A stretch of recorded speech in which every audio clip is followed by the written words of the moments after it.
How's it going, guys? Well, welcome back to TheBlueShifting and welcome back to the house in Fata Morgana, where I feel like we finally descended into the tale of the witch, learning what her real story is and where she came from, because Michel has decided that his one hope of possibly defeating the witch in the house and being able to actually find Giselle again is to understand the witch. If he can understand her tale, if he can understand what happened, perhaps within that story he will discover the weakness or a place where he can actually attack.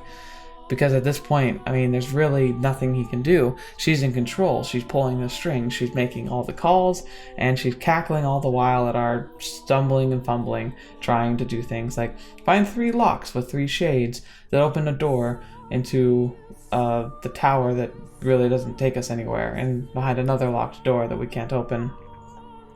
Well, not true. We didn't actually get to the top of the stairs. I remember the stairs were just going on forever. And it's just a nightmare, but hopefully we're going to find some answers here. So let us jump in and see what terrible things happen. And it's an interesting way we're starting it off here. It's like a picture of a nun and the line, "I carry within me the child of God." I come from a Christian background, and that's a very bold thing to say considering the parallelisms with the entire canon of scripture and belief that's involved with the tales of Christianity, its origins and everything. So that's gonna fly very well. But I think it's gonna be one of those things where, like, maybe as a child she was revered, and then when kind of like with the village that Giselle went to, when things got bad, they kind of turned in on themselves and sought a way to punish. You know, kind of a like and a pattern. So let's jump in and see how this goes. That is where it all began. In the words of one foolish woman determined the course of my entire life. Before I was even born, my fate was decided. Did her claim come from faith? Was it her way of escaping reality? Did she do it for money or fame? I don't know. I have been visited by the angel of the Lord. The village where she lived had suffered for years of poor harvest. It had been months since the last rain, and all the villagers prayed desperately to be blessed with succor. I am a child, though I have known no man. So proclaimed the pregnant woman in the midst of the drought. And on the day of my birth, the very moment I let out my first cry, a heavy rain fell down upon the village. The storm quenched the parched earth, nourishing the crops and saving the village. The villagers were astounded, for they had thought the drought would never end. As plump drops of rain poured down upon the village, they gathered around the newborn me in exultation. Ah, she is the child of God. Perhaps there would be more wonder in claiming I had magical powers. Perhaps it would make a better story if I were to say there were higher forces involved. But all these years later, here's what I truly think. It was nothing more than a fluke, an improbable stroke of luck. An unbelievably fortunate accident for my mother and the village, and an indescribably unfortunate accident for myself. I am a child, though I have known no man. As if that's even possible. Maybe she had fooled around with a man who'd gone and abandoned her, and she spouted those lines to convince herself it had never happened. None of the village men made any claim to be my father. Perhaps there was someone else's husband, and as such, he couldn't reveal himself, as adultery is a sin in the eyes of God. The girl they were praising as the child of God was indeed not more than an ordinary daughter of a wretched woman. At the time, though, I thought differently. I believed my mother's words, convinced I was a saint, and it gave me a sense of duty, a purpose, rather than superiority. As a daughter of God, I believed it was my responsibility to help anyone in need. Oh, dang, that sucks. It sucks because it's like a lie in a timely moment shaped an entire person's life. So every day I prayed. I asked my father what I could do, what I was meant to do. Not everyone is equally good, however. There will always be someone who lends their ear to the devil's whispers. One man claimed I was the daughter of a charlatan. He shouted for all to hear, "If you really think you are the child of God, then perform a miracle for us." Could he have been any more unreasonable? Miracles are neither magic nor parlor tricks. They are realized through the power of faith. A lowly villager has no place demanding God prove his own divinity. Is that the height of arrogance? But the man refused to heed my words, so, having no other choice, I contemplated what I could do to show him I was indeed a saint, and blood was the spark of my inspiration. Michel, the time when I lived and the time when you lived were not so different. Our views and beliefs about the world are very much the same. Well, it's true, in that time period, not a whole lot changed in Europe. Not even, the advancements of technologies were sluggish at best. There's a lot of stiflement of new ideas via oppressive church doctrine at the time. There was also just a lack of general literacy, so even if people were having brilliant ideas, those ideas never left the homestead. It was kind of a nightmare. That's why they call it the Dark Ages. So you should understand that our time, blood was even seen as unclean. It was a dreadful thing, ridden with diseases, which is why we drained the blood from animals and purified the flesh before consuming it. But being a saint, my blood would have been different. Like the blood of the saints who came before me, mine would be blessed. I believed it would be able to cleanse people's impurities. For my demonstration, I chose an elderly woman afflicted with a terrible disease. She was on her deathbed, and no one thought she would live longer than another day or two. The woman was overjoyed when I came to visit her. Sincerely believing me to be a holy servant of the Lord, she gathered all the strength she could muster to climb from her bed and kiss my feet. I felt an intensely deep love for this woman. Placing my hands upon her cheeks, I said with all the kindness in my heart, "My beloved sister, partake of my blood." The woman agreed without a glimpse of hesitation, and so I pricked the tip of my finger with a knife and let the blood drip into her mouth. Within 3 days, her health had improved enough for her to get out of bed unassisted. So yeah, she may have done that out of a desire to try and help mitigate what she'd always believed her whole life. But the problem with that is that you have to be able to do it again. If you can do it once, people will assume you can do it again. And oh man, that's once again, to be fair, if it were truly an act of faith, then she probably could in the right timings and everything. But I have a feeling this is going to go downhill fast. Seeing that, no one in the village doubted my powers any longer. In fact, the man who had accused me of being the daughter of a charlatan was subsequently punished for his sins. He received much deserved retribution for challenging the daughter of God, for mocking her. But of course, being a saint, I forgave the man. He in turn repented and changed his ways, worshipping me as a true child of God. Now I will be honest with you. I'm glad she's lucky the Inquisition wasn't around. I was ecstatic, utterly elated. I felt like I was on top of the world and I reviled in it. The villagers showered me with adoration. They revered me, the daughter of God. Anyone who didn't was punished. And on top of that, my blood could cause miracles. Tell me, do you look down on me for feeling the way I did? The actual child of God would never let herself be consumed with such base emotions, would she? But if you would give me a chance, I would like to explain myself.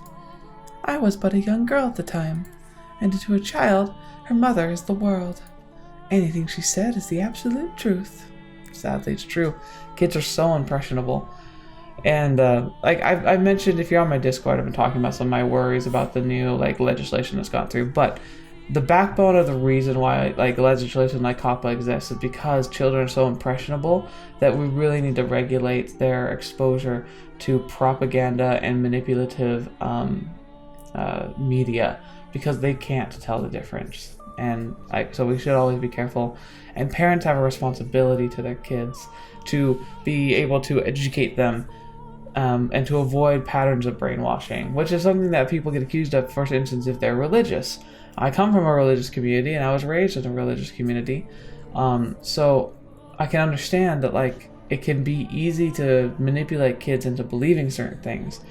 But I don't think there's inherently anything wrong with that, as long as it's done with a reasonable expectations and proper like methodology, like helping people understand, even as children, that they're allowed to make choices, that making mistakes isn't the end all of their ability to be a good person, and helping them understand that just because they learned one thing doesn't mean that that's all there is to learn in the world. But unfortunately, I find that that's not often what happens, because parents can feel altruistic. It's all, they just want the best for their kids, and so they will take them down the path that they feel is the best. And a lot of parents struggle with the idea of letting kids, especially when they watched them grow up from mindless toddlers to young adults, that they have the will and the agency to be able to make choices. And that can be very tough to swallow, because you just want them to do what they're told, and you want them to have the best life possible. And because you've lived a longer life, you're so convinced that you have the best answers. And in a lot of ways, go away, scan. Gosh darn, it's annoying. But in a lot of ways, parents do have a lot of good insight, and a lot of parents do know what they're talking about in like the larger scale stuff for sure. So like, there should be a level of respect there. But there's also a point where it gets taken too far, and that's an interesting line to try and find when you're a parent. And I don't even know that much about that yet, but I can tell you from my experience that it's going to be a process that I am not looking forward to trying to figure out, because I think it's going to be very difficult to do in a way that is right and supportive enough.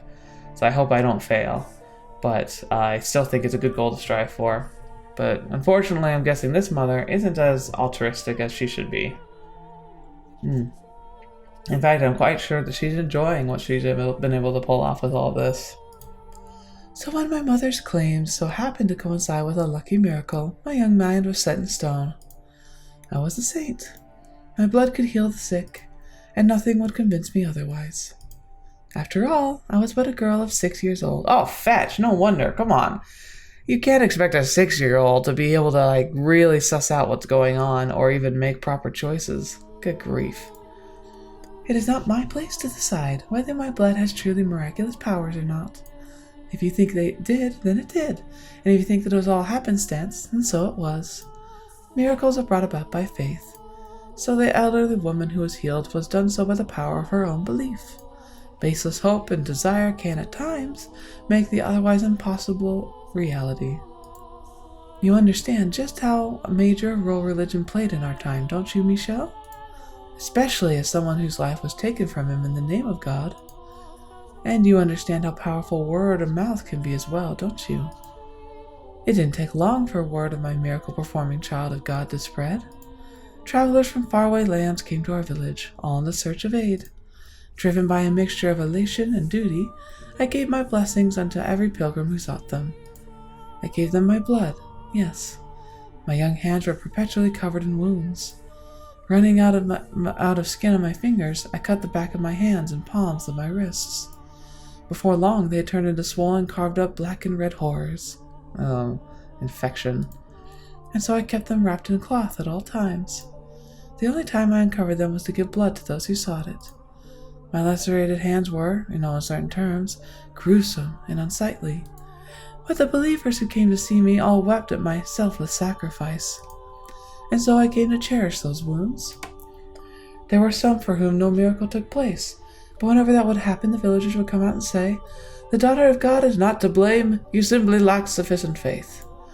Thus such incidents had no negative effect on my reputation as a saint. For 3 years I continued doling out blessings. One day, while I was offering a prayer, my mother let slip her discontent. Why must you hand out miracles for nothing? Why must you give strangers grace? We should be getting compensated. We deserve remuneration. Is that how you say that? I don't know. If we would charge just a little bit for each blessing, we could be living so much more comfortably. I was dumbfounded. How could a mother of a saint say such things? Helping people was my divine calling, and she expected payment. I nearly wept, hearing my mother's preoccupation with such worldly desires. So I explained to her how important this work was. I taught her that we were not to covet material wealth, but that we were to dedicate our lives to the service of our fellow men. "You're right, my dear saint," she said, understanding. And I believed her. I fell asleep that night convinced she truly understood and that there'd be no more problems. But the next day, I was sold off. Wow, really? Men I'd never seen before carried me by their arms and tossed me into a carriage. Confused and panicked, I stuck my head out searching for my mother. Off in the shadows of the house, I saw her with a strange man, accepting a bag of coins. The carriage rocked back and forth as it rolled along a dirt road. Can you imagine being sold off as a slave at 6? Shaking and bouncing within it, I struggled with overwhelming grief and despair. Especially when you have a person who is a child, and B, whose entire life has been devoted to trying to help people to her physical detriment. She may have been misguided. She may have been lied to, which I'm thinking is very likely at this point. But does such a person deserve this? Fetch. It was perhaps the first time in my life I had felt such a powerful emotion. I didn't know what I felt so much despair over, though. Obviously, it was over my present predicament, but I wasn't sure about it. What about it hurt the most? Was it that I'd been pawned off like a slave? Was it that my mother, the mother of a saint, had been blinded by money? Was it that the villagers who watched in silence as a disciple of the Lord was thrown into a carriage? Or was it that I, daughter of God, lamented my misfortune like a mortal? I decided it was a trial. My father, the Lord God, was testing my worthiness of being his daughter. So I choked back my urge to cry and sat there in silent contemplation. For almost 3 weeks I was rocked around in the carriage. The coachman treated me well enough, but I'm certain it was only because he didn't want his precious cargo dying before he could deliver it.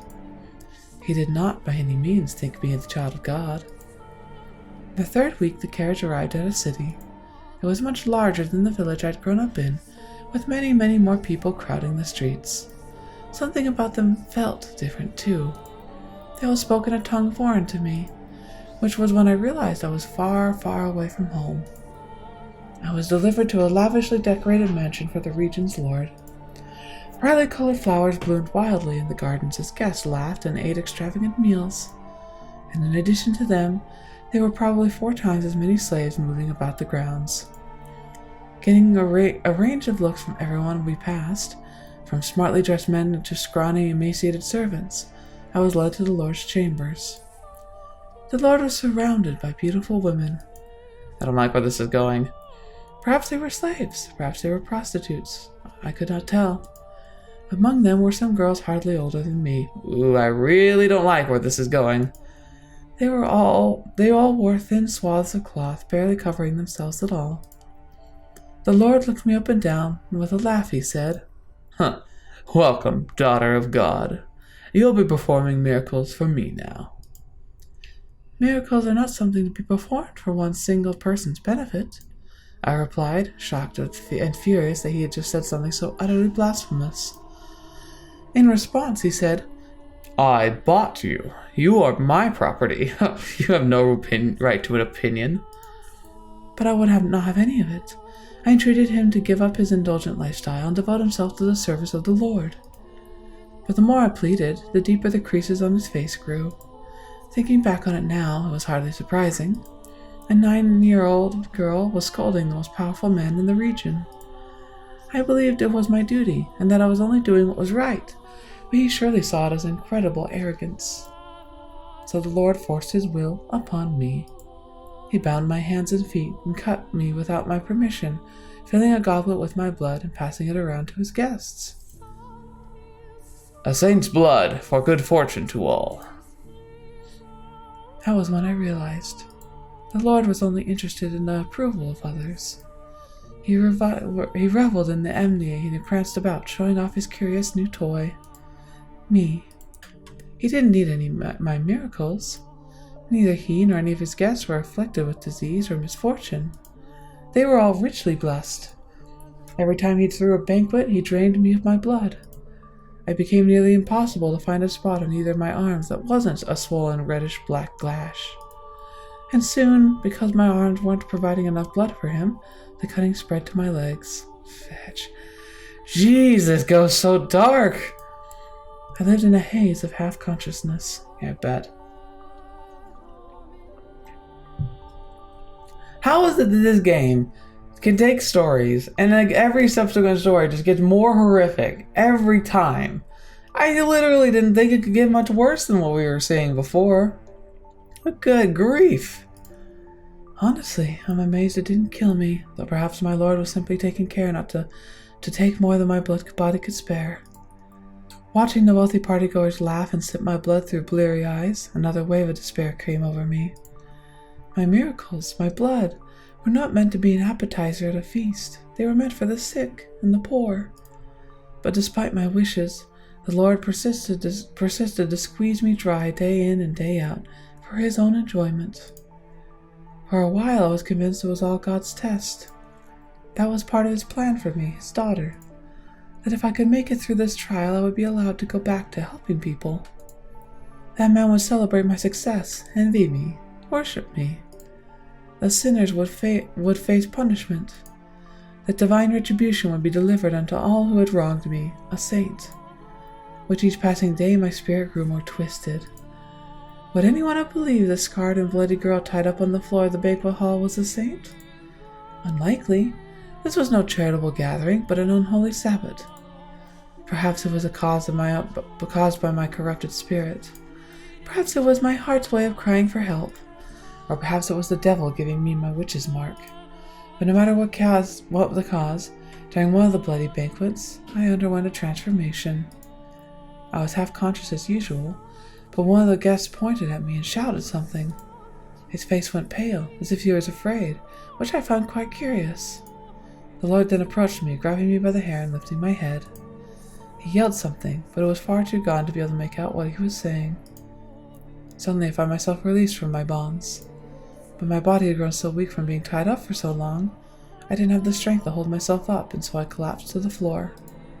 I was still trying to figure out what was happening when the Lord drew a sword, raising it high above his head. His words in that moment meets me with perfect clarity. "You are a damned witch wearing a saint's skin." A witch? Why was he calling me a witch? It was the holy daughter of God. I had certainly never made a pact with the devil. What could have given him that idea? What was in store for me now? Had God performed some kind of miracle for him?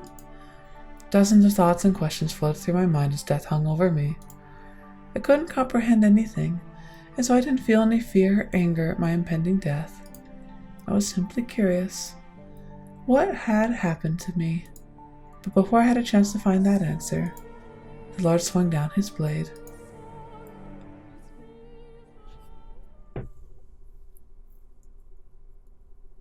Okay. Without warning, without any time to prepare, the darkness drains away, and a second later I crashed into the stairs, hard. Ugh! Right at my ear I can hear the hiss of the river of blood. The world fades in and out of view, giving way to very real images of a past I never lived. I can practically feel the fire in the eyes of the man's blood banquet guests. My vision distorts and I can't regain my focus. Whose blood is that streaming down the stairs? Is it hers? Is it mine? Who am I? A saint? A witch? Is what I'm seeing through the lens of clarity or madness? Wait, no. I am not her. I am Michel, no one else. It hurts, doesn't it? It's hard to breathe. Your chest is on fire, your vision is blurry. It's dark, it's lonely, it's scary.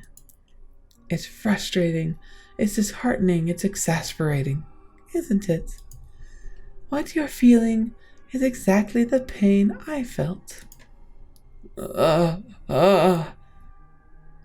reach my hand out in a plea for help, which is when I see something I can hardly believe. Oh. Both of my arms are covered in gashes, blood flowing from them without end. The raw flesh beneath my skin has been exposed to the open air. Ah! All I can bring myself to do is scream. The pain, that horrible past, is doing everything in its power to break me. The 9-year-old girl's sickening experiences are twisting and contorting and crushing me. Why is this happening to you? Are you really that slow, my dear? You're empathizing with my pain? You're just that kind-hearted, Michel. Ugh. You said you wouldn't give up, didn't you? That you wouldn't make your way to me? Then surely this won't be enough to do you in. Of course it won't. Mustering up every last bit of strength I can, I begin crawling up the stairs. The red river beats against my open wound, stinging painfully. Oh, so unhygienic. The simple act of lifting an arm or a leg is almost unbearably agonizing. The blood dripping from my lacerated arms mixes with the blood already soaking the tower. So this is the pain Morgana suffered. Do you despise everyone, Morgana? Do you resent your mother's betrayal? At the people who came seeking your blood? At the Lord who took your life? And turn into a hatred for all mankind? Your perception of me is still incorrect, Michel. Spilled. My grudge is only against a select few. Think about it, my dear. Of the thousands, millions, billions of people living on this planet, my world is comprised of but a minuscule fraction of that. Hatred for all mankind? What I feel is not nearly so nebulous. Although, if I had died still believing I was a saint, maybe I wouldn't have had such a well-defined mission. Are you saying the Lord didn't kill you? Oh my, did you actually think that was the end of my tale? Oh, I kinda did. Despite all your big talk, you're afraid of having to suffer through any more than that, aren't you? But you're the one who said you wouldn't give in. So go on. Know my pain. Without losing your mind. Oh boy, let's buckle up again. This is gonna be fun. Once again, my surroundings crumble. I have no say. I have no chance to object before I'm dragged back to that repulsive banquet. I reach out, stretching my hand as far as it will reach, but all I can grab is darkness. My bloody body sinks back into the abyss. The pain becomes more than just a memory, eroding away at my consciousness. Great. Oh, lovely. Oh, this is going to be wonderful, isn't it?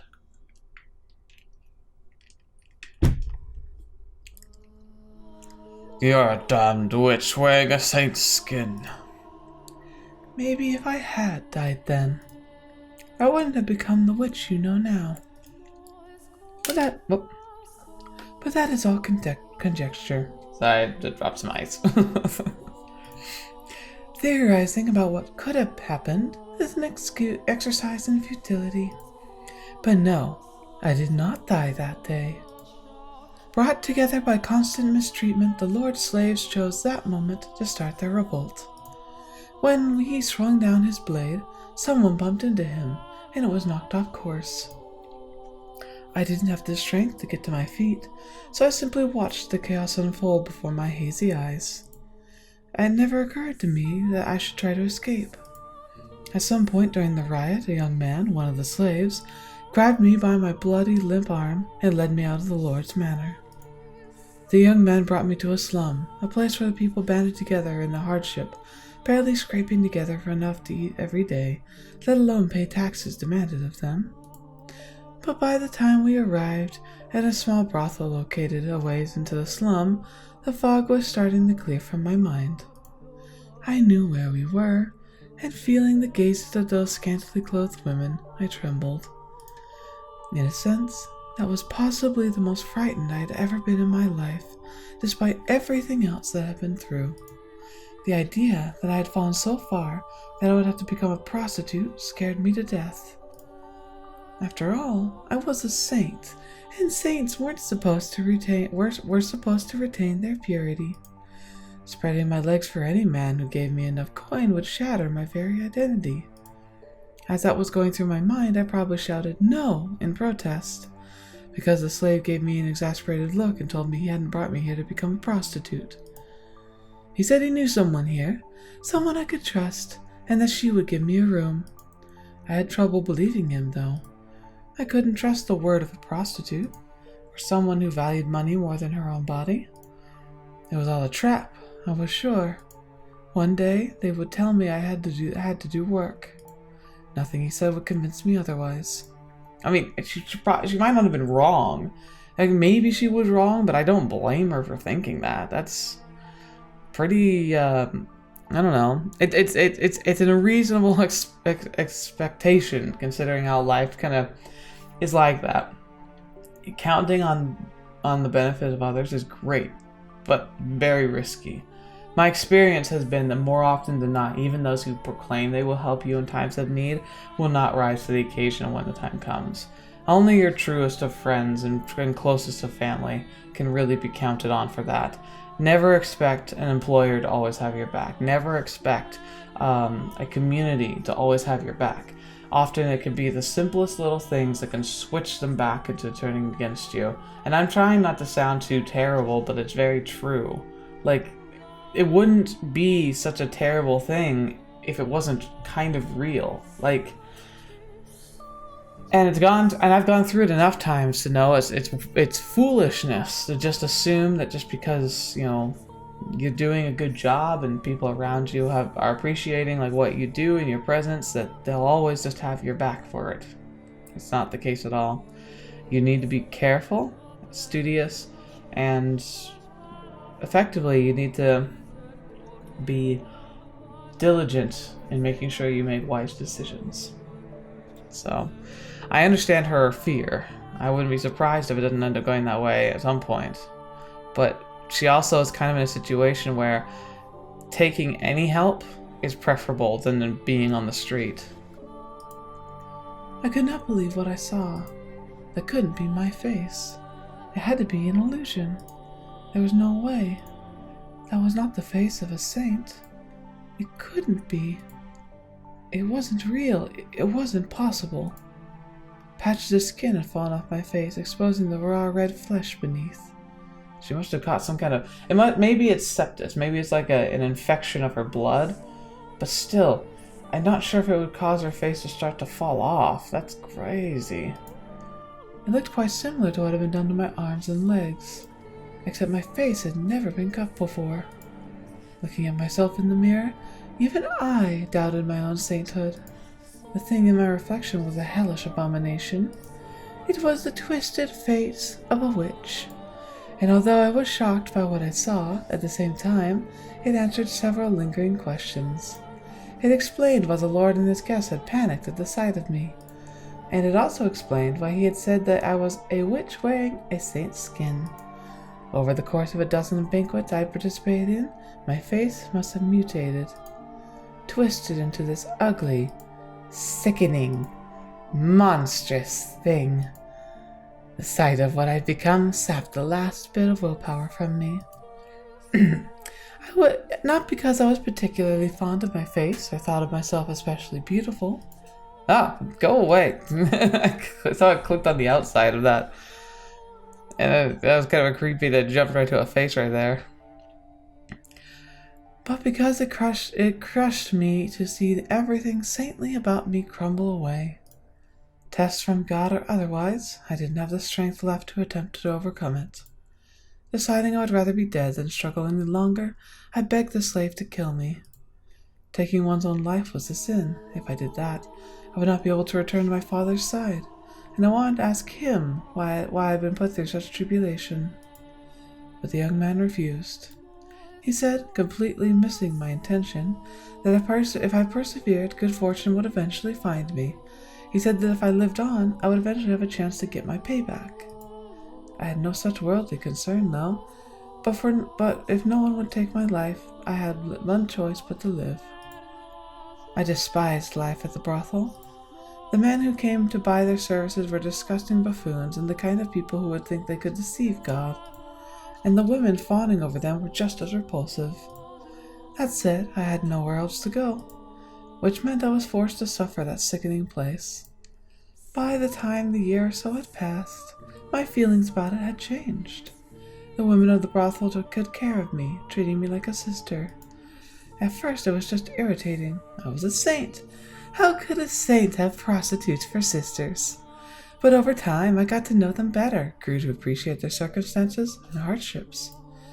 Despite barely having enough money to keep food on the table, whenever they had a little to spare, they would use it to purchase medicine, ointments to apply to my arms, legs, and face. And the result of their generosity, my arms and legs started looking almost human, but nothing had any effect on my face. That's weird. Occasionally, the slave would drop in the check on me. The other men thought me ghastly and wouldn't go anywhere near me, but he was different. And every time he visited, he would say, One day, I'll show you the world." And to tell the truth, I was beginning to grow attached to it all. My time at the brothel was probably, all things considered, one of the brighter chapters of my life. There I was neither saint nor witch, but an ordinary human girl. For the first time, I felt like my life had meaning beyond my assumed divine purpose. I was even beginning to feel kind of happy. Oh, great. If this is the high point, fetch. And with each passing day, my intractable worldview was gaining a little flexibility. Perhaps I could perform miracles, but that didn't necessarily mean I had to be the daughter of God or a saint. Maybe I was just a regular person who happened to possess some unusual abilities. Ridiculous, isn't it? Despite coming to accept my humanity, I refused to let go of my miraculous powers. They were the last thing protecting what I thought of as myself. But to me at the time, it felt like a very dramatic change of heart. 3 years after the revolt of the Lord's Manor, I had my 12th birthday, for which they threw me a little dinner party. 12. It's hard to believe she's still 12. Fetch. Oh my gosh. The women all pitched in to bake me treats, and the young slave man was there too. I was happy. I thought if life continued like this, it was fine without going back to being a saint. But for some reason, happiness always seems to slip away as soon as you've got your hands around it. No one sincerely wants to lose it, so why must they? I certainly didn't mind not being miserable. Let me tell you what happened that night. On the night of my birthday celebration, bandits attacked the brothel. Are you serious? Aren't they like in a town? How could that happen? Now, bandits were hardly a rarity in the time, so everyone was already on the lookout, and we never went out at night. Maybe. Oh, okay. Actually, it makes more sense if a brothel was like a Ginnan station outside of town, like on a longer road. That's very dangerous still, though. They wouldn't stop at robbing you either. They were armed with blades and would frequently kill their targets if necessary. But cautious as we were helpless against a direct raid. The brothel fell into a panic, screams echoing into the night. The customers were carried up and left for dead. The women were bound and stowed away to be sold. My peaceful world shattered in an instant. And the next thing I knew, I was some slave trader's merchandise. I don't know what became of the prostitutes who cared for me, or the slave who bought me to them. I assume the women were sold to the young men slaughtered. But regardless, I found myself being rocked around in the back of a carriage once more. The carriage was packed so tight you could barely see the floor, and it smelled like death. Sweat, urine, feces, every foul odor imaginable compared to my tiny space. Compressed into my tiny space. There were both men and women there, nearly all of them muttering or groaning or weeping. Everyone was young, ripe to be put to work. It didn't take me long to realize what fate awaited these people. And me. And when I did, I just sat there in silence. There, for the first time, I cried. I was experiencing, I believe, a very human emotion. I was sad. I was hurt that I had been taken away from a place where I was happy, from the woman at the brothel and that young man. It crushed me, and no longer did I wonder why such things happened to the holy daughter of God. Something about my tears must have seemed strange to him, because one man saw me and said, "Why are you crying?" He was a curious man. To start, he looked very different from anyone else. The color of his skin, the length of his nose, and the shape of his eyes. Everything about him was new and unusual. Hesitantly, I replied, "I am sad because I didn't get the chance to show my gratitude to people very dear to me." The man fell silent, looking as though he was deep in thought. I had no idea why he had asked me that, but something about him made me uncomfortable, so I couldn't bring myself to ask. Several hours later, the man suddenly stood up. The guards had no patience for anyone stepping out of line, and it didn't look like they would hesitate to kill us either. So, unsurprisingly, one at the back of the carriage drew his sword and pointed it at the man. What was surprising, though, was what happened next. The man, his hands shackled like the rest of us, leapt for the guard, slamming his fist into his face and stealing his sword. The entire carriage was in shock. The guards were too stunned by to effectively react, so they were quickly cut down. That's actually the thing. It's depressing, but one of the realities of slaves. They often were very underfed when traveling with slave traders, unless they had a lot of it's. I'm guessing if they had a lot of personal strength, they could, it would make them more appealing for purchase. They may have been cared for, but whether it be slavery or kidnapping in general, that one of the first tactics that somebody will do if you need to control somebody is to heavily restrict their food. You don't want to kill them, but you want them to be starving, and by doing so, you make it so that they can't resist properly. I mean, had this guy been not had enough food, something like this would probably be beyond his capability. It's sad, but it's true. Which is why I've read if you find yourself in a situation where you've been kidnapped, you need to try and find a way to escape as quickly as possible. Waiting it out is often not going to work, because as you wait, you'll often be sapped of the strength you would need to escape. And so the first 24 hours are the most critical, both for people trying to find you and for you trying to escape. Just FYI. I really hope you never need that information. But man, I can't even understand where this is going. And because the one-man uprising had taken place between cities, there's no one the slave trader could ask for help before they were slaughtered. In the blink of an eye, it was all over, and there was nothing human about what I had to witness. If I had to describe it, I would say it as though a wild beast had attacked. The man ruffled through the slave trader's clothes until he found the keys, which he brought to me, ordering I unshackle him. I did as he commanded. Once they had enough time to process what had happened, the would-be slaves applauded. Their wretched souls had been saved, and for a moment I believed so too. No way. Is this guy gonna really take them in and trade them as slaves? When the man's hands were free, he rolled his shoulders a couple times, made sure everything was in place, and then he began his massacre. Oh, fetch. Oh my gosh, why? Screams of agony filled the carriage as he ran his sword through the helpless men and women packed inside it. Blood and guts were spattered against every surface, and those who tried to escape did not get far before being mercilessly skewered. It was like a scene out of a nightmare. I was frozen in place, not out of fear, but because my mind had shut down. I could not make sense of what was happening, so my mind rejected it, and with my brain having given up, my body was no more than a lifeless puppet. In short order, all the slaves were dead, and I was sitting in a pool of blood staring at the man. He pointed his blade at me and with a little smirk said, "Why didn't you that was a failure. Why didn't you run?" In turn, I asked him, "Why did you kill them?" The smile vanished from his face, and after a few quiet moments of pondering, he replied, "Because I felt like it." "And why haven't you killed me yet?" I asked. To which he gave a curt, "I don't know." Then he withdrew his blade and wandered off into the distance. And then I was alone, surrounded by corpses. I glanced down, and half of someone's face was looking back up at me. Oh gosh. Fetch, man.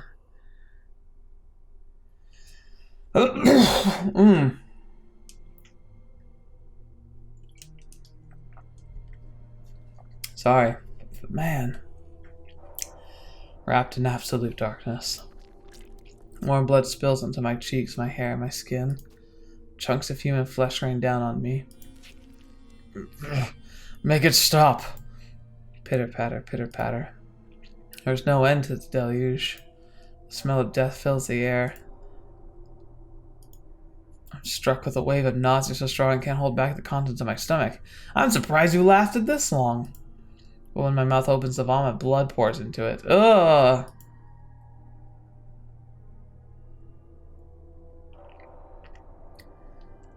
Ugh. Let me go! Dead bodies grab my ankle, dragging me down. To where? Hell? Or to the mountain of corpses? Now do you understand that there was a time, if but briefly, when I was happy, when I felt human emotions? But I wish I never had. If I had remained confident in my daughter of God shell, then I doubt I would have felt so much terror at the sight of death. I can't say anything in response. I can't form words. I feel what she experienced, the massacre she witnessed, the limp flesh piling up around her. Even more than twice her age, it's enough to drive me mad. The fact that a 12-year-old girl had to experience something so unspeakable, as if devastated me. I know, me too. Tell me, my dear, do you pity me? Do you sympathize with me? If you feel bad for me, then you'll remain with me. You'll feel my pain and despair with me. Won't you? Oh, she does such a better cackle than I can. The witch's cackle echoes through the pile of bodies. There is not a speck of light, and hideous death lingers everywhere. Helpless to resist, I'm dragged down into a deep, dark ocean. An ocean of blood.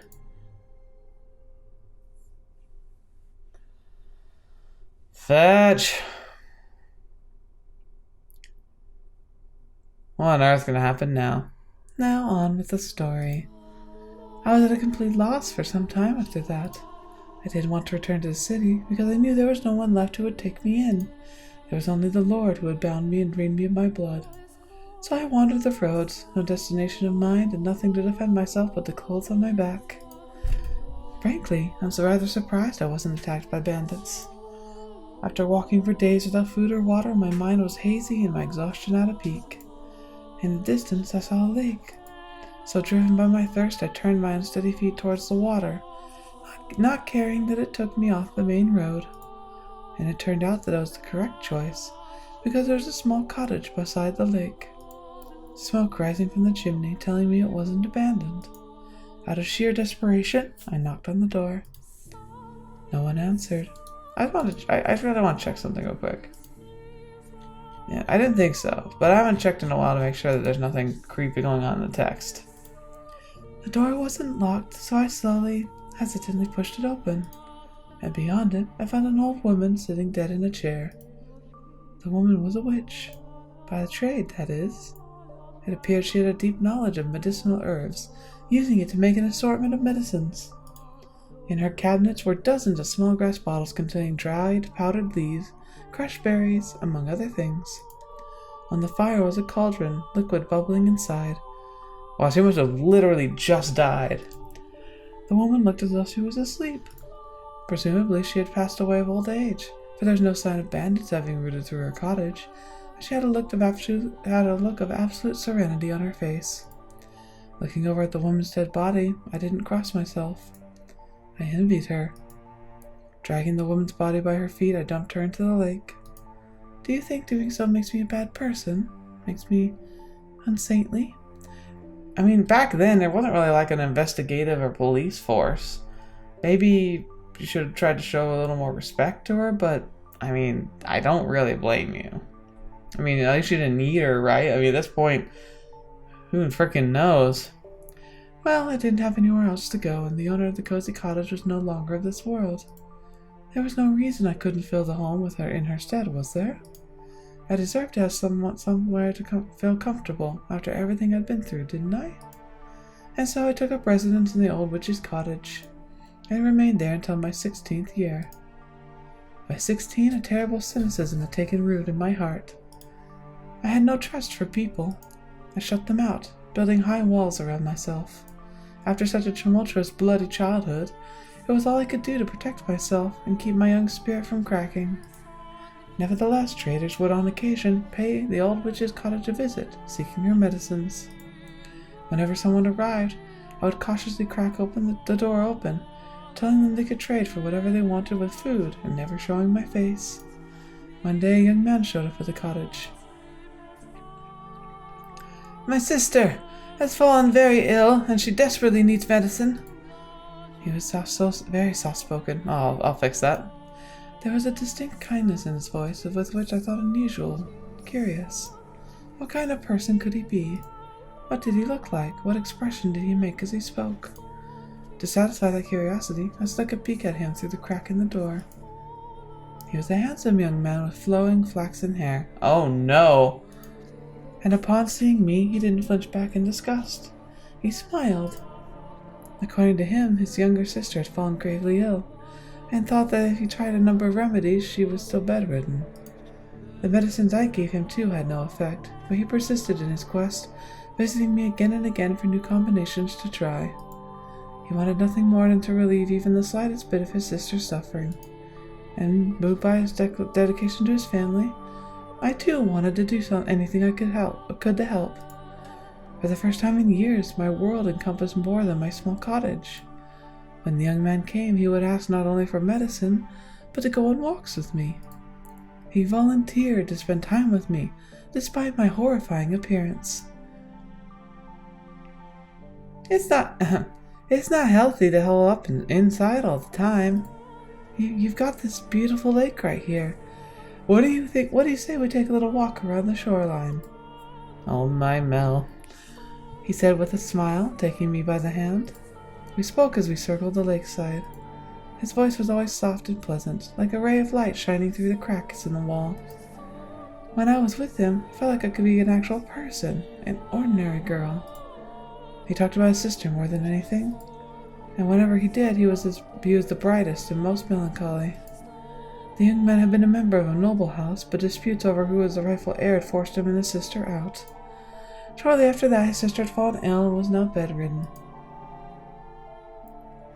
I'll take anything at this point to make her better, and I'll even take a miracle if I can get one. That word, muttered beneath his breath, sparked my memory. I was a saint. My blood had healing properties. I had no reason to hesitate.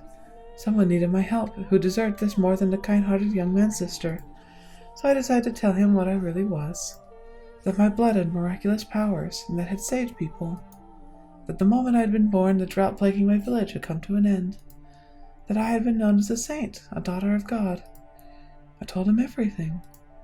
And he believed it all. He led me to his house where the pale, sickly young girl lay in bed. She was a sweet little girl with the same flaxen hair as her brother, who looked like she would have been quite as spirited if not for her ailment. It was touching to see the two siblings sitting together, quietly, holding each other.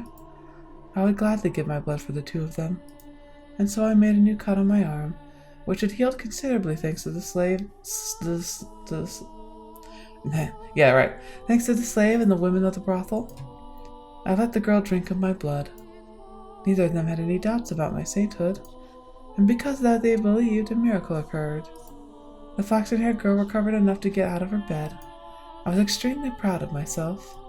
I felt like, for once, they had actually saved someone's life.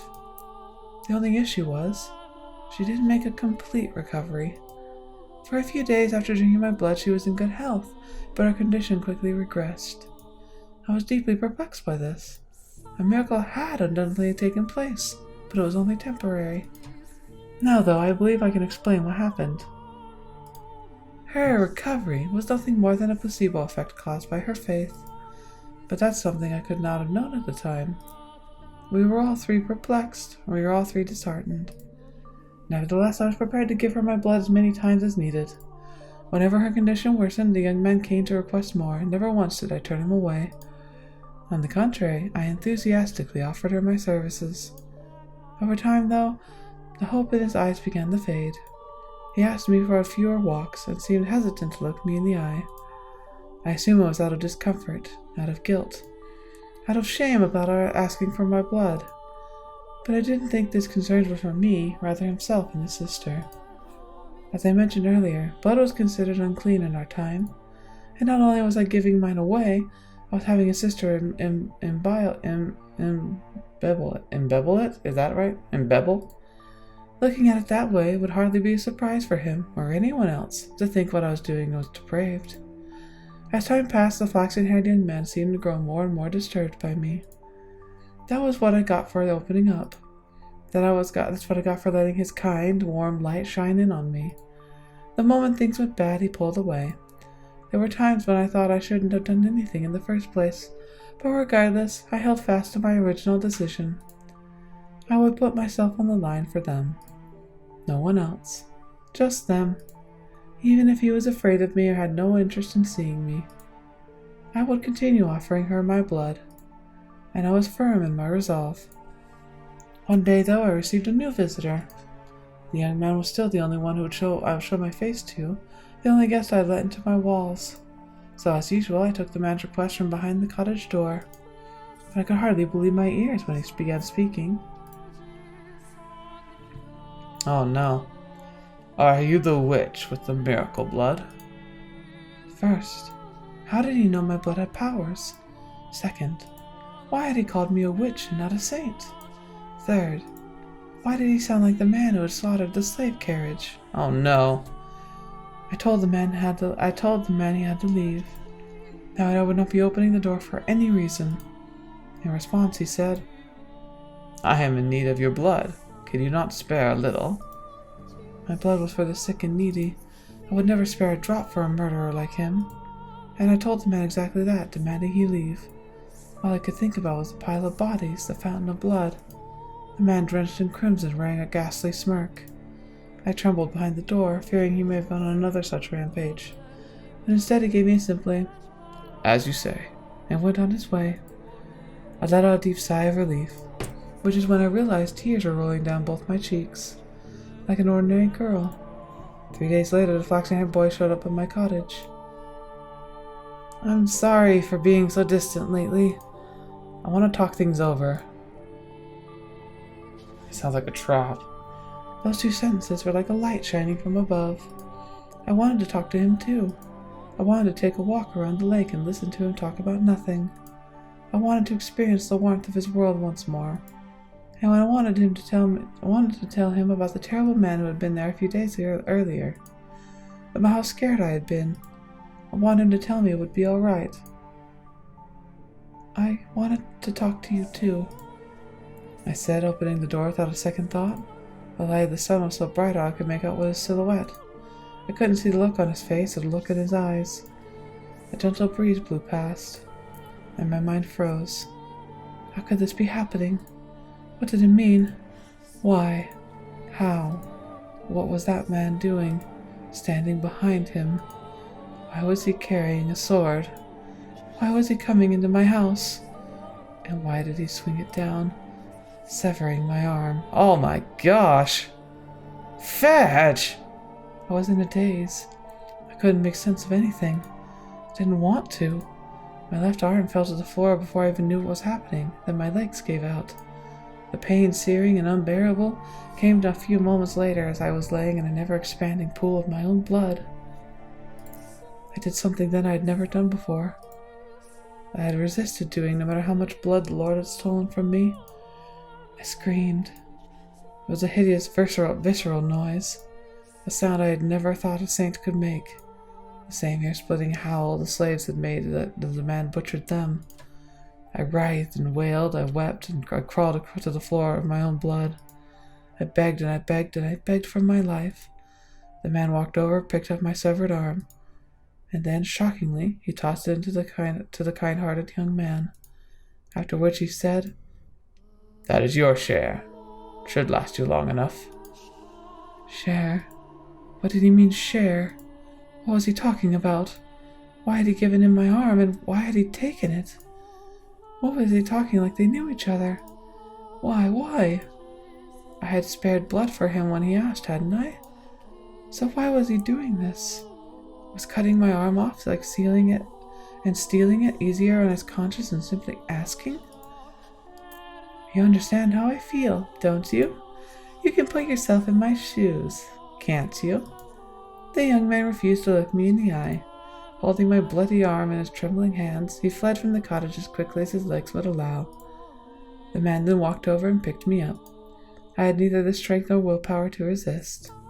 Holding me in his arms, he began to speak, telling me things I didn't want to know, things I didn't want to hear, but he didn't care. Nothing personal. I just need your blood. Without it, she'll lose her church. Don't take it personally. Tell me, is there anyone in this world who wouldn't feel a bit of spite after being put through such torture? How was I supposed to let that slide? No one's that much of a saint. My trust had been betrayed, and I was supposed to turn the other cheek. A man had barged into my home uninvited and cut off my arm, and I was supposed to smile and take it? Is there anyone anywhere who doesn't feel even the slightest bit of hatred ever?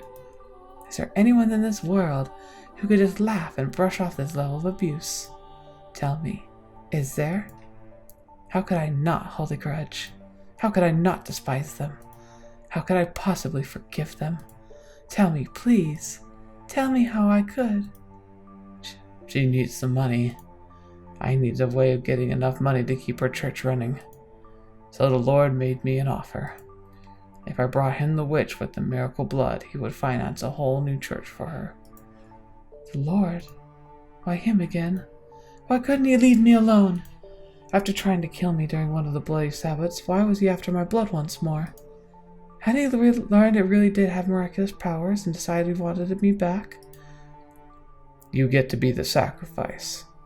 To keep her church from collapsing. To keep her world from collapsing. Sacrifice? Excuse me, what?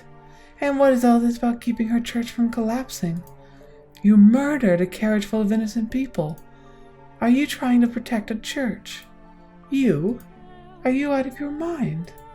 Churches are where people go to commune with God, to speak with my Father. How dare you soil those sanctified grounds with your filthy hands, you beast? It's insulting, sacrilegious, repulsive. Just what do you think we are? So, don't take it personally, witch.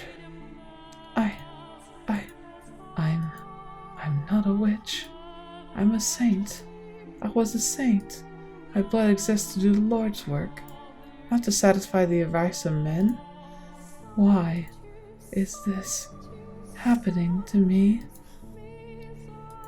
The man brought me back to the city, but instead of taking me to the Lord's manor, he brought me to a church on the city's outskirts. Though, to be honest, it looked more like an estate than a church.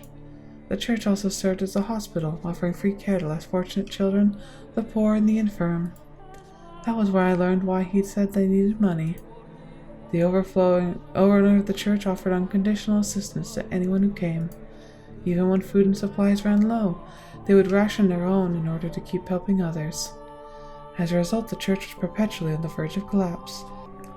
The church was run by a woman, something exceedingly rare for the time. There were no priests. All management was handled by a single nun, who everyone referred to as the Saintess. I was a saint. Why was this woman, who didn't have the ability to perform miracles, being worshipped like this? She did. Why did the people of the city idolize her? Why were their smiles all directed at her? Why was I not in her place? The man carried me to the top of the observation tower. It was there that I had my reunion with the Lord. I was to spill my blood for the people of the city, but also for the Lord's prophet. He was not offering free aid, but selling it as medicine. He claimed it was a miracle elixir, telling no one that it was actually my blood. It was mixed with a beautiful red wine, and drinking it would cure you of any ailment. If they knew it was actually the blood of a witch, they would have think it unclean. They would fear it.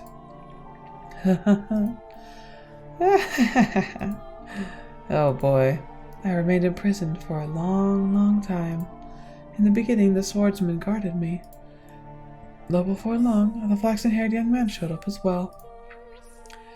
Presumably, one severed arm wasn't enough to keep his sister healthy for long. In listening to their conversations, I learned that to ensure no one else could get in, the observation tower was sealed with 3 locks. The Lord, the swordsman, and the young man each had one of the keys. Wow. Jacopo the beast and Mel.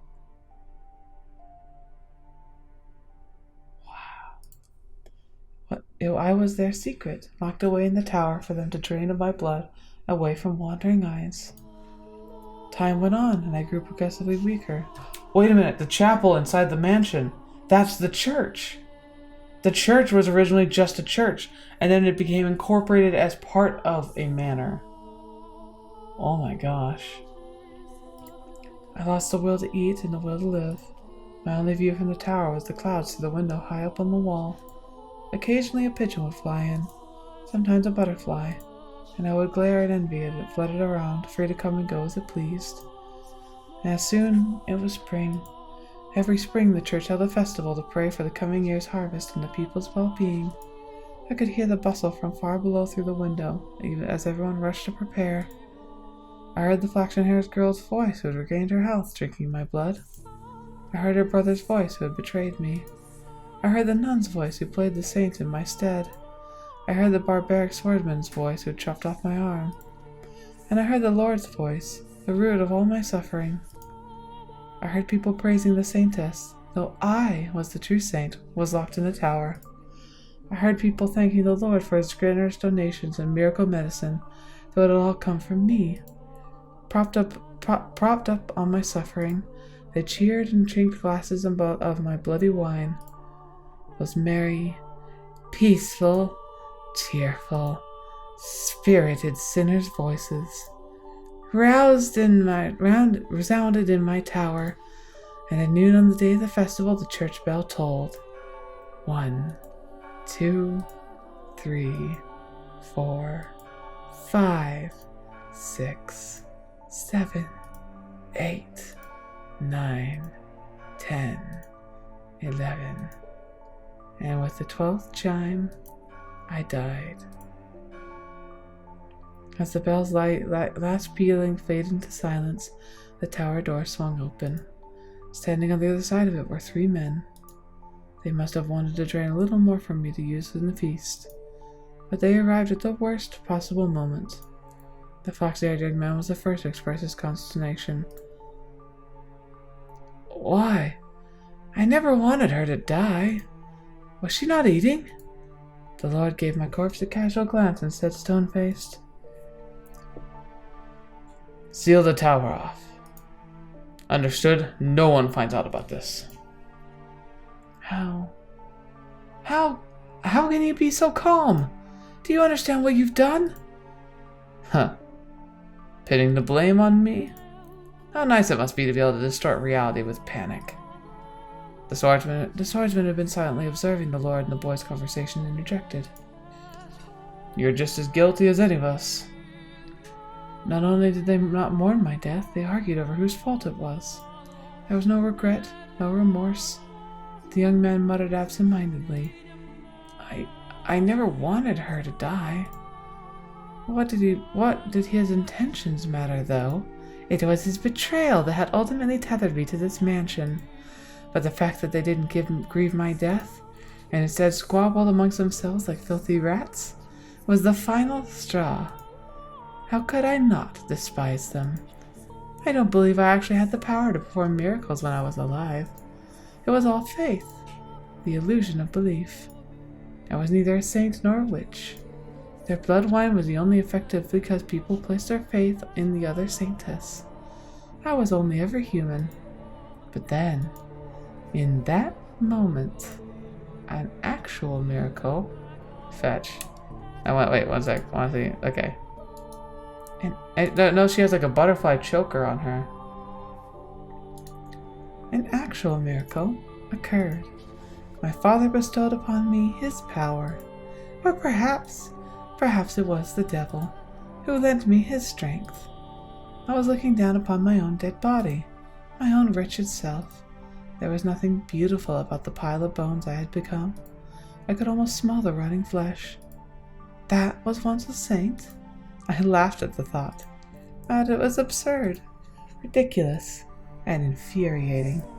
They would pay.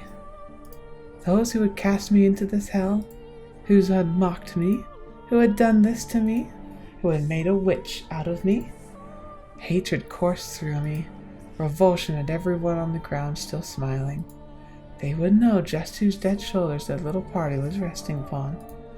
If they wanted so badly to call me a witch, then a witch I would be.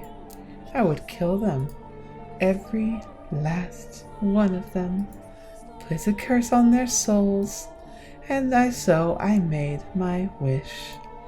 Most people might consider it a curse, but to me it was the most certainly a wish. And my father, or maybe the devil, granted that wish.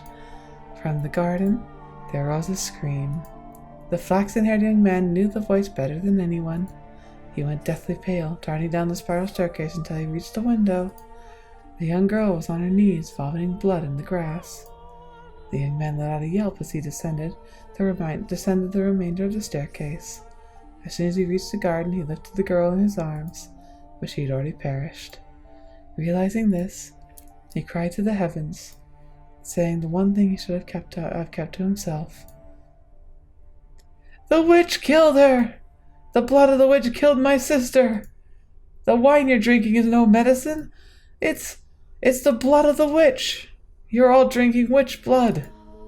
Crushed by the loss of his own family, the young man picked up a silver fork and plunged it into his own throat. Fetch!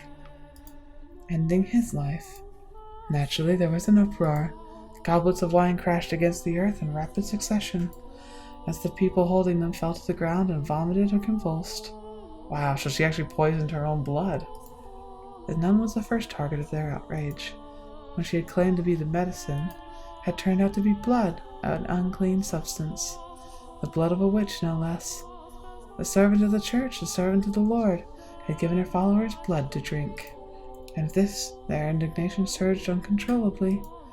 The people surrounded her, tying her up and throwing her to the ground. As they prepared to inflict righteous justice upon her, the swordsman soared down the stairs into the garden, plunging his blade into anyone standing near the nun. The cries of agony ringing through the church grounds were ear-splitting. It was no longer a place of God, but hell on earth. Hell built upon the hands of men. Hell painted red with the blood of their brothers. The people armed themselves with anything they could find and went after the man. As much of a beast as he may have been, he stood little chance against such numbers. It is the fate of the beast to be exterminated by those he terrorizes.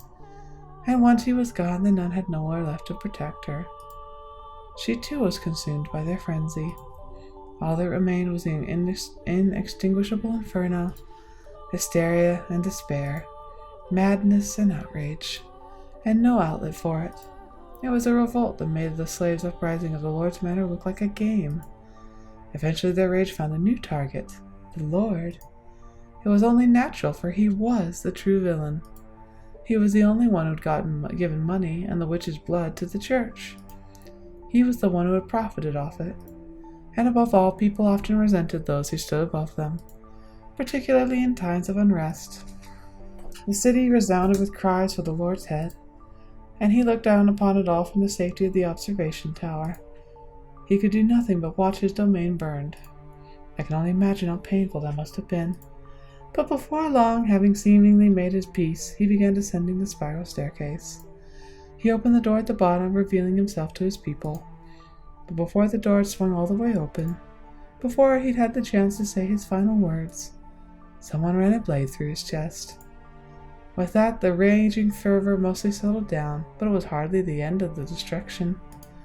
Mere days later, a plague befell the city. Dreadful black spots covering the flesh of the infested. They writhed in pain, screaming and vomiting blood. Ghastly howls echoed through the streets as though the whole city had been possessed. It became a cursed land. In their dazed haze, the people muttered again and again, "We have been cursed by the witch."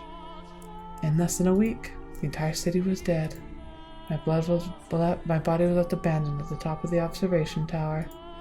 And as if to seal the curse away in their final days, the people shuttered all the windows, wrapping the house in darkness. It's possible that was no miracle either. You can easily explain what happened to them. Locked away for so long in that dirty tower, maybe I caught some kind of disease. And then, when the people drank my blood, they too were infected. Hardly anything out of the ordinary about that. The first to die, the girl, had already been ill. Her body merely chose the worst possible time to yield to her ailment. That was all that had happened.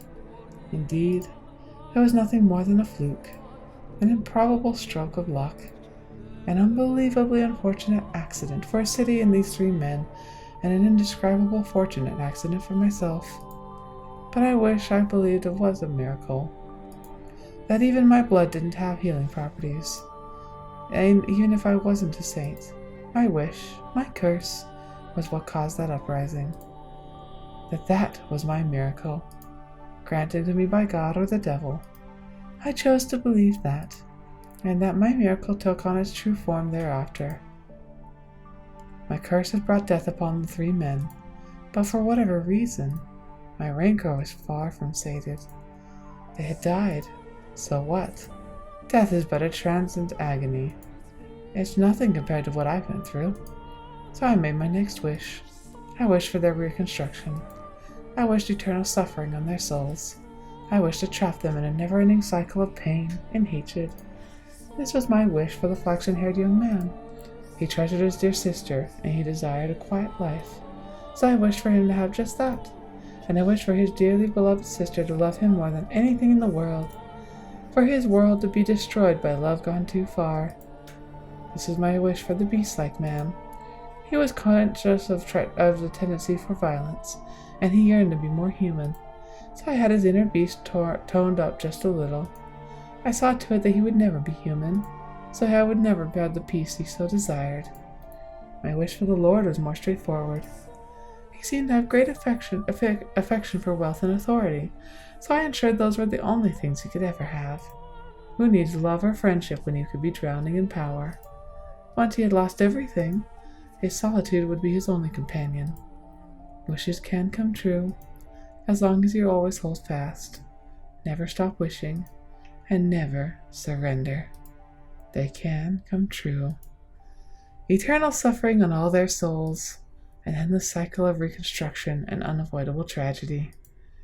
Tell me, my dear, do you sympathize with me? Will you curse them with me? Will you take my hand and revile them with me? Fetch, man. I do sympathize with her. That's a horrible thing to have to go through. But it doesn't justify what she's done. This time, when my body crashed into the tower stairs, I'm unable to make a noise. The obstruction is less mental and more physical. The excruciating pain,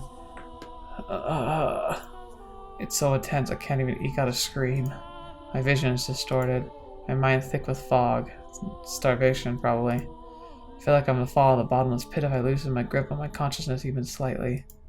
Though through the haze, I see my own severed left arm, reflected in the pool of my blood.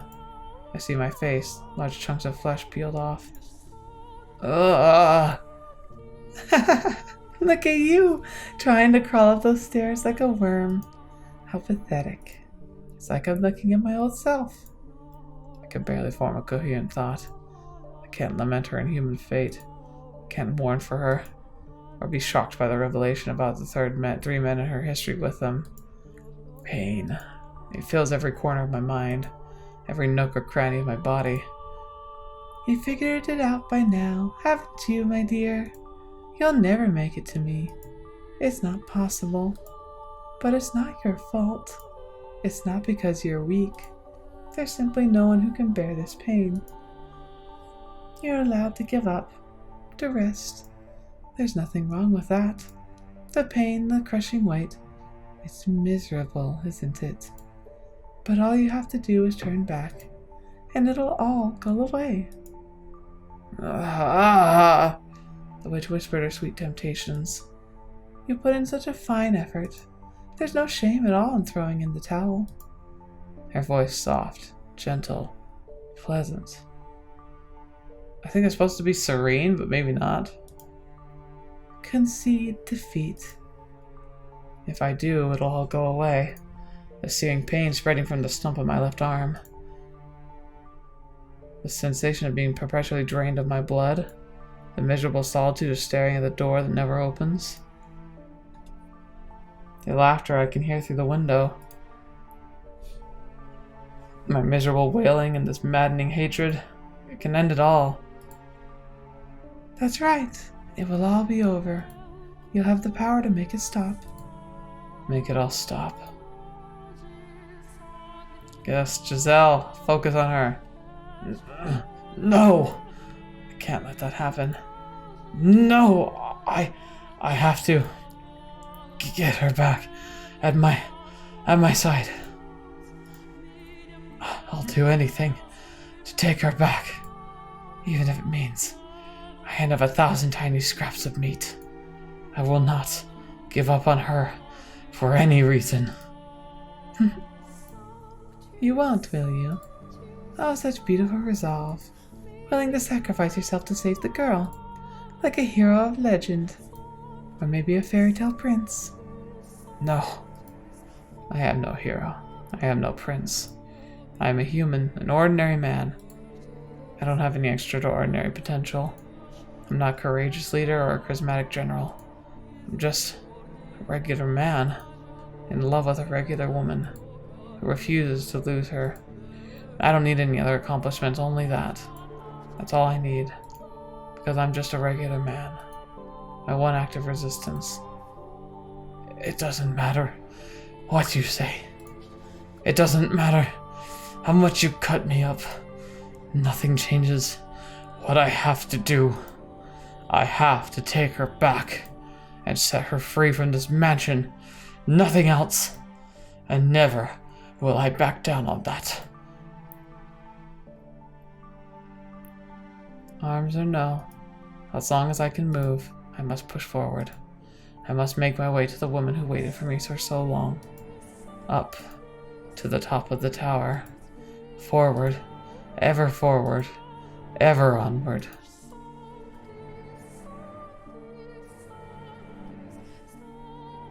Dragging my bloody body, praying the pain to numb mind, I once more arrive at the top of the observation tower. I place my hand on the door, holding myself up with my lacerated right arm. Take a moment to catch my breath, then lift my head, gaze into the void and shout her name. Morgana! I pity you, I truly do. You were a saint shackled with an unfathomable fate, and for that I am enraged. As I felt your pain as I watched your life, I too felt a burning hatred for those 3 men. If you truly feel that way, then why can't you stay here?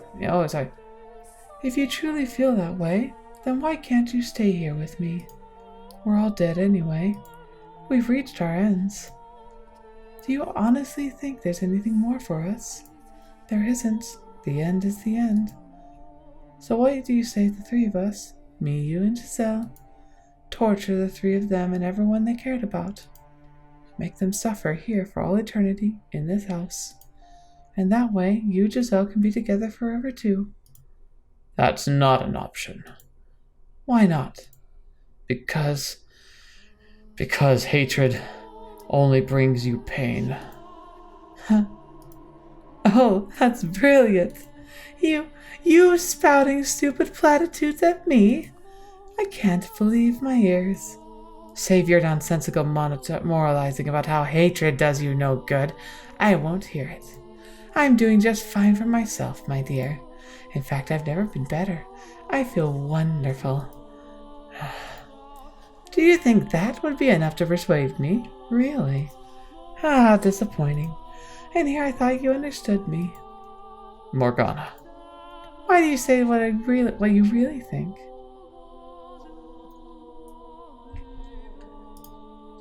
Go right ahead and hate them as much as you want, but keep me and Giselle out of it.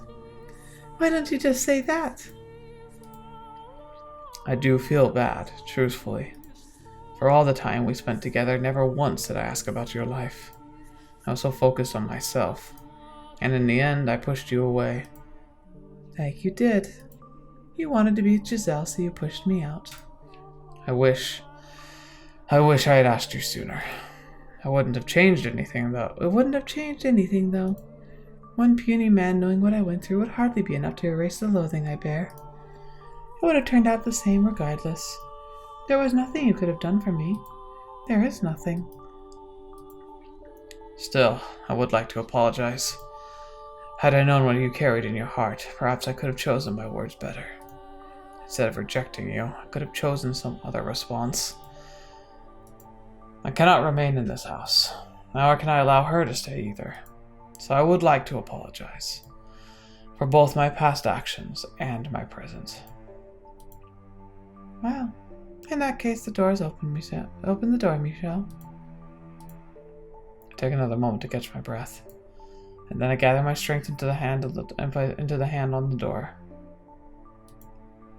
Blood seeps from my fingertips, slowly trickling down the rough surface. It reminds me of my death. I'm coming for you.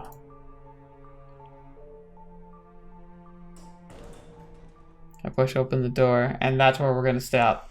I know this is torturous, but it's definitely a longer episode already. So let's figure out what we're going to find on the other side after all the harrowing journey we went through. Oh dear, I have a feeling it's not going to be fun. So, thank you guys so much for being here today. I'm sorry, I know this is probably a terrible place to stop. It really probably is, but I need to stop sometime. If I keep going, we're going to be here forever. But I appreciate it anyway. Thank you so much for being here today. Thanks so much for joining me on the channel. As always, it's a pleasure having you here. It's a pleasure sharing these things with you. It really is quite enjoyable, isn't it? Oh, man. But so sad. Fetch, her life was horrible. I can't blame her. I really think she's taking things way too far. And I doubt that, this road doesn't have any genuine happiness on it. But all the same, can I blame her? I really can't. She literally did nothing wrong. Fetch, man. Sucks.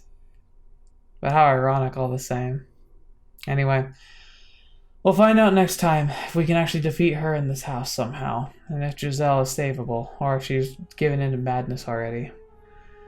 But we shall see. We shall see. Thank you guys so much. But until next video, watch me. Have to see me next. I'll see you there.